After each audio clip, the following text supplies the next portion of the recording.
আল্লাহর এক বান্দা ছিল নামাজে সেজদায়। তখন আল্লাহ রাব্বুল আলামিন তাকে ডাক দিয়ে বলে, বান্দা তুই যতই নামাজ পড়, যতই সেজদা কর, তোর জায়গা জাহান্নাম। এই কথা শুনে বান্দাটি বলল, আলহামদুলিল্লাহ। আল্লাহ তখন বলে, এই বান্দা, জাহান্নামের কথা শুনে কেউ আলহামদুলিল্লাহ কয়? বান্দা তখন বলে, আল্লাহ, জাহান্নামের মালিকও তুমি, জান্নাতের মালিকও তুমি। তুমি আল্লাহ খুশি হয়ে যদি আমাকে জাহান্নামও দাও, তাও আমার আপত্তি করার কোনো অধিকার নেই। আল্লাহ তখন বলেন, বান্দা, জাহান্নামে গেলে তুই পুড়ে যাবি, তোর খুব কষ্ট হবে। বান্দা তখন বলতেছে, আল্লাহ, কষ্ট শুধু আমার হবে না, তোমারও হবে।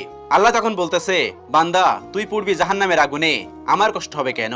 বান্দা তখন বলে, আল্লাহ, কোনো মায়ের কোল থেকে যদি কোনো বাচ্চা পানিতে পড়ে যায়, তাহলে কোনো মাই দূরে দাঁড়িয়ে থাকতে পারে না, দৌড়ে গিয়ে বাচ্চাকে কোলে নেয়।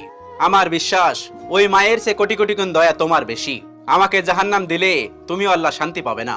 আল্লাহ তখন বলে, বান্দা, এই দলিল তুই কই পাইলি? বান্দা তখন বলে, আল্লাহ, আমাদের জাতির পিতা ইব্রাহিম আলাইহিস সালাম তোমার প্রেম মুখে নিয়ে যখন নমরুদের আগুনে পড়ে গেল, তার আগেই তুমি বলে দিলে